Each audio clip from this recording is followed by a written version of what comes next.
ವಿಶೇಷ ಅಧ್ಯಾಯ. ನಮಸ್ಕಾರ ಕೇಳುಗರೆ, ನಾನು ಡಾಕ್ಟರ್ ಎಸ್ ರೇಖಾರೆಡ್ಡಿ. ಮರೆಯಲಾಗದ ಮಹಾಭಾರತ ಪಾಡ್ಕಾಸ್ಟ್ನ ಸುಮಾರು 30 ಸಂಚಿಕೆಗಳನ್ನು ನಾವು ಈಗ ಮುಗಿಸಿದ್ದೀವಿ.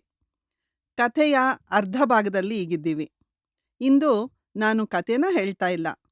ಈ ಸಂಚಿಕೆಯಲ್ಲಿ ಮರೆಯಲಾಗದ ಮಹಾಭಾರತ ಹೋಗುತ್ತಿರುವ ಪಥ ಸರಿಯಾಗಿದೆಯೋ ಇಲ್ವೋ, ಅದರ ಸಾಧಕ ಬಾಧಕಗಳು ಏನು ಎಂಬುದನ್ನು ಕುರಿತು ತಿಳ್ಕೊಳ್ಳೋಣ. ಈ ದಿನ ನನ್ನೊಂದಿಗೆ ಕನ್ನಡ ಶಿಕ್ಷಕರಾದ ಶ್ರೀ ನಂದೀಶ್ ರವರು ಮತ್ತು ಮಾಂತೆಸೊರಿ ಶಿಕ್ಷಕರಾದ ಶ್ರೀಮತಿ ಶೈಲಜಾ ಪ್ರಸಾದ್ ಮತ್ತು ಕನ್ನಡ ಚಲನಚಿತ್ರ ರಂಗದ ಪ್ರಸಿದ್ಧ ಸಂಗೀತ ನಿರ್ದೇಶಕರು, ನಟರು ಆದಂತಹ ಶ್ರೀ ಗಣೇಶ್ ನಾರಾಯಣ್ ರವರು ನಮ್ಮೊಂದಿಗೆ ಇದ್ದಾರೆ. ನಮಸ್ಕಾರ ನಂದೀಶ ಸರ್. ನಮಸ್ತೆ ಮ್ಯಾಮ್. ಗಣೇಶ್ ಸರ್ ನಮಸ್ಕಾರ. ಶೈಲಜಾ ಮ್ಯಾಮ್ ನಮಸ್ತೆ. ನಮಸ್ಕಾರ ಮ್ಯಾಮ್. ನಂದೀಶ್ ಸರ್, ನೀವು ಮರೆಯಲಾಗದ ಮಹಾಭಾರತನ ಕೇಳ್ತಾ ಇದ್ದೀರಾ? ಖಂಡಿತ ಮ್ಯಾಮ್. ನಾನು ಎಲ್ಲ ಸಂಚಿಕೆಗಳನ್ನು ಮರೆಯದೆ ಕೇಳ್ತಾ ಇದ್ದೀನಿ. ನಾನು ಈ ಸಂಚಿಕೆಗಳು ಬಂದ ದಿನವೇ ಕೇಳ್ತೀನಿ. ಮುಂದಿನ ಸಂಚಿಕೆ ಯಾವತ್ತು ಬರುತ್ತೋ ಅಂತ ಕಾಯ್ತಾ ಇರ್ತೀನಿ. ತುಂಬ ಸಂತೋಷ ಸರ್. ಆ, ಶೈಲಜಾ, ಮರೆಯಲಾಗದ ಮಹಾಭಾರತನ ಕೇಳಿದಾಗ ನಿಮ್ಗೇನು ಅನಿಸ್ತು? ಮಹಾಭಾರತ ಅಂದ ತಕ್ಷಣ ಒಂಥರ ಅವ್ಯಕ್ತವಾದ ಭಾವನೆ ಹುಟ್ಟುತ್ತೆ ಮ್ಯಾಮ್. ಅದು ನನ್ನ ಮನಸ್ಸಿಗೆ ತುಂಬ ಹತ್ತಿರ ಕೂಡ ಹೌದು. ನಿಮ್ಮ ಸರಣಿಗಳು ಶುರುವಾದಾಗ ಕೇಳಿ ನಂಗೆ ತುಂಬ ಖುಷಿ ಆಯಿತು. ಯಾಕೆಂದರೆ ನಾನು ಪ್ರೌಢಶಾಲೆಯಲ್ಲಿ ಓದ್ತಿದ್ದಾಗ ದಿವಂಗತ ಶ್ರೀ ರಮಾನಂದ್ ಸಾಗರ್ ಅವರು ಚಿತ್ರೀಕರಿಸಿ ದೂರದರ್ಶನದಲ್ಲಿ ಪ್ರಸಾರವಾಗ್ತಿದ್ದಂಥ ಮಹಾಭಾರತ ನನ್ನ ಬಾಲ್ಯದ ಗೆಳೆಯರೊಂದಿಗೆ ಕೌತುಕದಿಂದ ಕಾದು ಯಾವಾಗ ಬರುತ್ತೋ ಅಂತ ಕಾಯ್ಕೊಂಡು ವೀಕ್ಷಿಸ್ತಾ ಇದ್ದಿದ್ದು ನೆನಪಿಗೆ ತಂತು.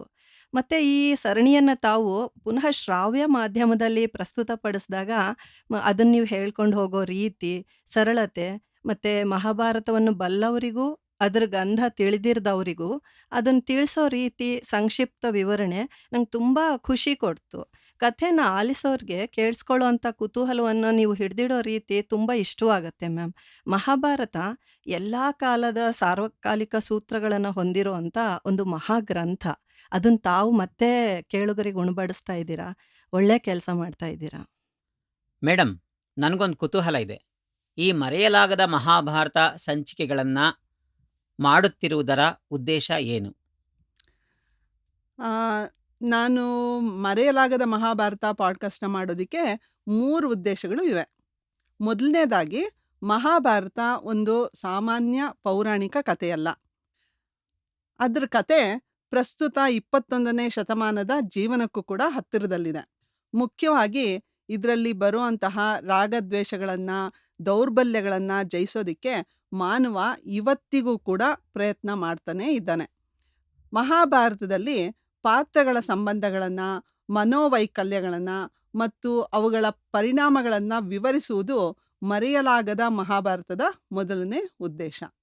ಎರಡನೇ ಉದ್ದೇಶ, ನಮ್ಮ ಸಂಸ್ಕೃತಿಯ ಭಾಗವಾದ ಮಹಾಭಾರತ ಕತೆ ಎಲ್ಲ ಮಕ್ಕಳಿಗೂ ಸುಲಭವಾಗಿ ಅರ್ಥ ಆಗುವಂತೆ, ಮಕ್ಕಳ ಅಗತ್ಯಕ್ಕೆ ತಕ್ಕಂತೆ 5ರಿಂದ 10 ನಿಮಿಷಗಳ ಸಂಚಿಕೆಗಳಲ್ಲಿ ದೊರಕುವಂತೆ ಮಾಡೋದು. ಮಹಾಭಾರತ ನಮ್ಮ ಸಂಸ್ಕೃತಿಯ ಒಂದು ಭಾಗ. ಮಹಾಭಾರತ ಕಥೆಯನ್ನು ಪೂರ್ತಿಯಾಗಿ ತಿಳಿಯದೇ ಇದ್ದರೆ ಅದು ನಮ್ಮ ಅಸ್ತಿತ್ವಕ್ಕೆ ಒಂದು ಕಳಂಕ. ಆದರೆ ಮಹಾಭಾರತ ಒಂದು ದೀರ್ಘ ಕಾವ್ಯ. ಅದನ್ನು ಪೂರ್ತಿಯಾಗಿ ಓದೋದಕ್ಕೆ ಈಗಿನ ಸದಾ ಪರೀಕ್ಷೆಗಳಿಗೆ ಓದುವಂತಹ, ಗಣಿತ ವಿಜ್ಞಾನಗಳಲ್ಲಿ ಹೆಚ್ಚಿನ ಅಂಕಗಳನ್ನು ಪಡೆಯಬೇಕು ಅನ್ನುವಂತಹ ಓಟದ ಶಾಲಾ ಜೀವನದಲ್ಲಿ ಸಾಧ್ಯ ಆಗಲ್ಲ. ಹಿಂದೆಂದಿಗಿಂತ ಈಗ ಪಾಶ್ಚಾತ್ಯರು ಮಹಾಭಾರತದ ಬಗ್ಗೆ ಹೆಚ್ಚಿನ ಆಸಕ್ತಿನ ತೋರಿಸ್ತಾ ಇದ್ದಾರೆ.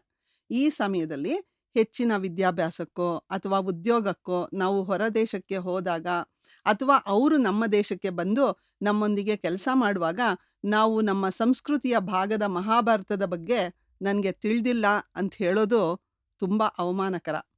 ಅಥವಾ ಹಾಗೆ ಕೇಳಿದಾಗ ಮಹಾಭಾರತನ ಓದಬೇಕು ಅಂತ ಅನಿಸಿದ್ರೂ ಅದರಲ್ಲಿ ಬರೋ 100 ಪಾತ್ರಗಳನ್ನು ನೆನಪಿನಲ್ಲಿ ಇಟ್ಕೊಳ್ಳೋದಕ್ಕೆ ಕಷ್ಟ ಆಗುತ್ತೆ.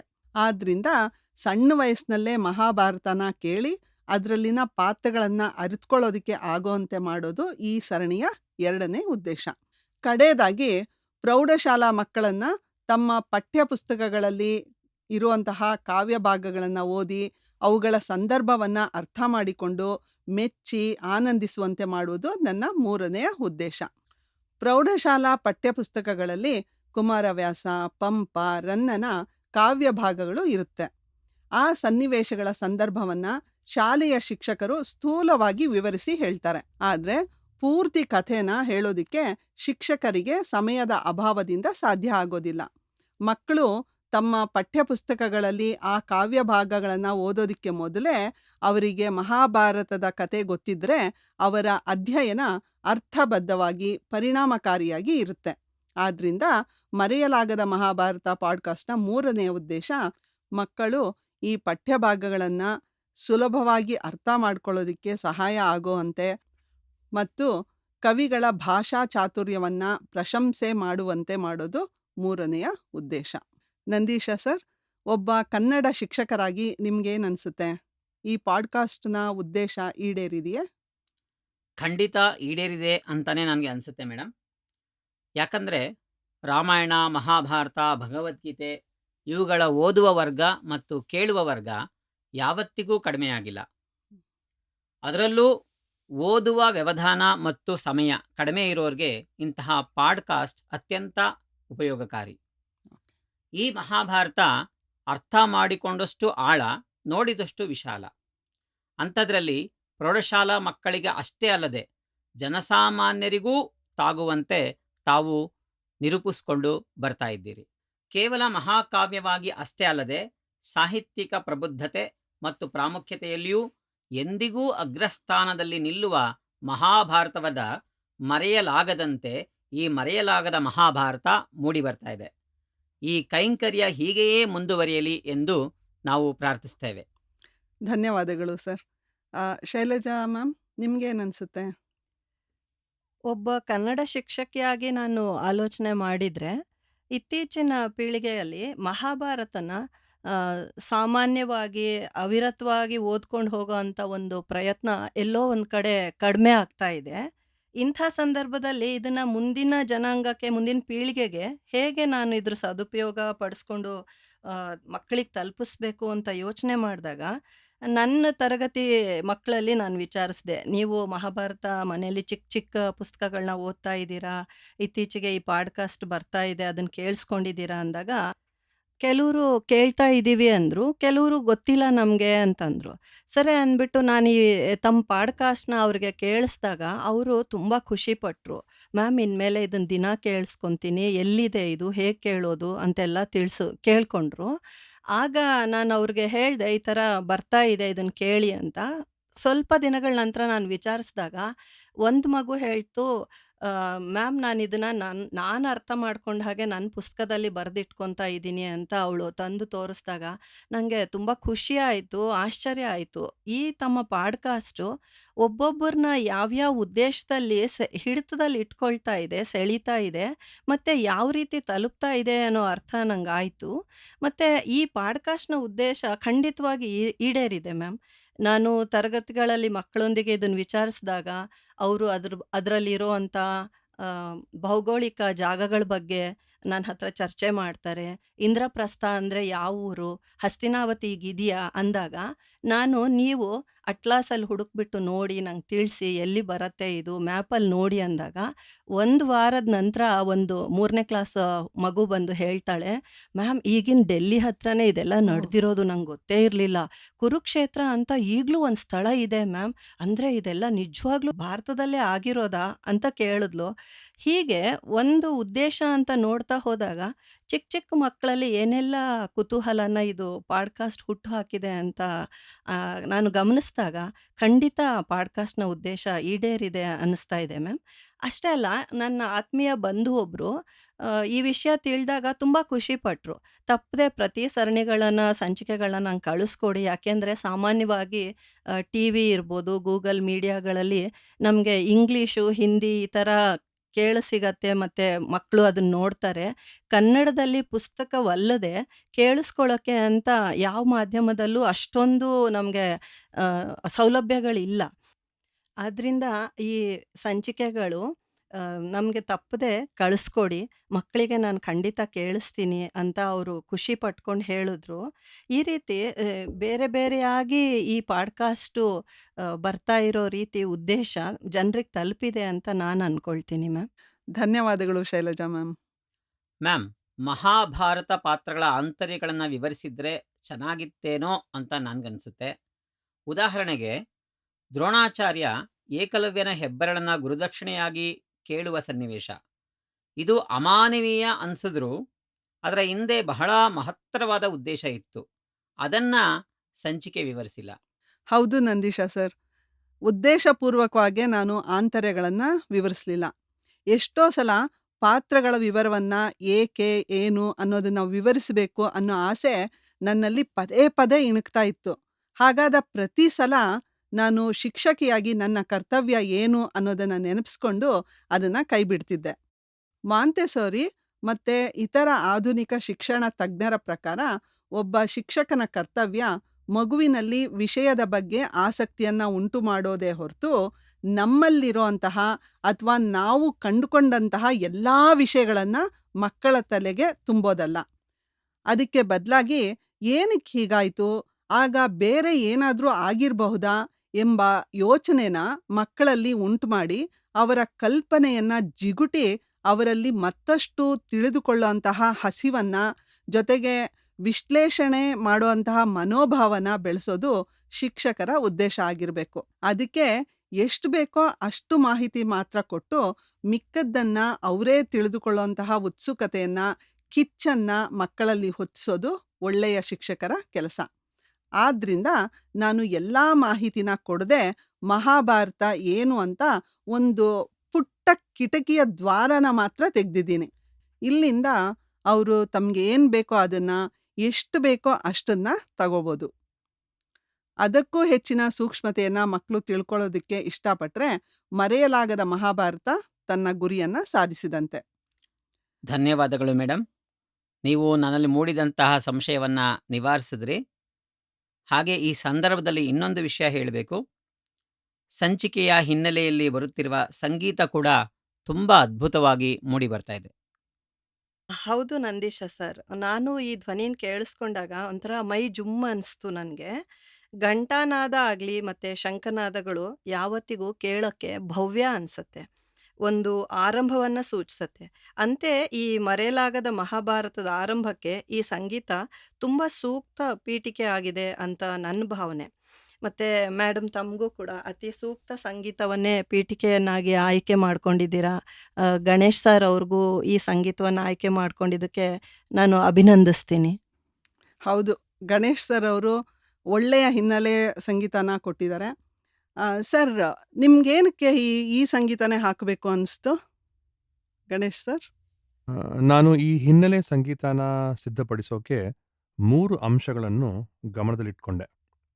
ಮಹಾಭಾರತ ಅಂದ ತಕ್ಷಣ ನಮಗೆ ನೆನಪಿಗೆ ಬರೋದು ಕೃಷ್ಣನ ಪಾಂಚಜನ್ಯ. ಪಾಂಚಜನ್ಯ ಮಹಾಭಾರತ ಯುದ್ಧದ ಸಂಕೇತ. ಆದ್ದರಿಂದ ಶಂಖನಾದವನ್ನು ಉಪಯೋಗಿಸಿಕೊಂಡಿದ್ದೇನೆ. ಎರಡನೇದಾಗಿ, ಮಹಾಭಾರತದ ಸಾಕಷ್ಟು ಸನ್ನಿವೇಶಗಳು ಕಾಡಿನಲ್ಲಿ ನಡೆಯುತ್ತವೆ. ಹೀಗಾಗಿ ಹಿನ್ನೆಲೆ ಸಂಗೀತದಲ್ಲಿ ಪಕ್ಷಿಗಳ ಧ್ವನಿ, ಇಂಚರ, ಕಲರವ ಇರುವಂತೆ ಸಂಗೀತ ನೀಡಿ ಕೇಳೋರಿಗೆ ಆ ಭಾವನೆ ತರಲು ಯತ್ನಿಸಿದ್ದೇನೆ. ಮೂರನೇದಾಗಿ, ಮಹಾಭಾರತ ಬರೀ ಒಂದು ಕಥೆಯಲ್ಲ, ಕೇಳುಗರಲ್ಲಿ ಆಧ್ಯಾತ್ಮಿಕತೆಯನ್ನು ಉಂಟುಮಾಡುತ್ತೆ. ಆದ್ದರಿಂದ ದೈವಿಕ ಮನೋಭಾವನೆ ಬರುವಂತಹ ಹಿನ್ನೆಲೆ ಸಂಗೀತವನ್ನು ಆರಿಸಿಕೊಂಡಿದ್ದೇನೆ. ಆಮೇಲೆ ಮಕ್ಕಳಿಗಾಗಿ ಮಾಡಿರುವಂತಹ ಈ ಪಾಡ್ಕಾಸ್ಟ್ನಲ್ಲಿ ನನ್ನನ್ನು ನಾನು ತೊಡಗಿಸಿಕೊಂಡಿರೋದು ನನಗೆ ಬಹಳ ತೃಪ್ತಿಯನ್ನು ಕೊಟ್ಟಿದೆ. ನನಗೆ ಮರೆಯಲಾಗದ ಮಹಾಭಾರತನ ಮಾಡಬೇಕು ಅನಿಸ್ದಾಗ ಗಣೇಶ್ ಅವರಿಗೆ ತುಂಬ ಕೆಲಸ ಇತ್ತು. ಆದರೂ ಸಮಯ ತಗೊಂಡು ಈ ಸಂಗೀತನ ಸಂಯೋಜಿಸಿ ಕೊಟ್ಟಿದ್ದಾರೆ. ಮರೆಯಲಾಗದ ಮಹಾಭಾರತದ ಅಧ್ಯಾಯಗಳನ್ನು ರೆಕಾರ್ಡ್ ಮಾಡಿ ಎಡಿಟ್ನ ಕೂಡ ಮಾಡಿಕೊಟ್ಟಿದ್ದಾರೆ.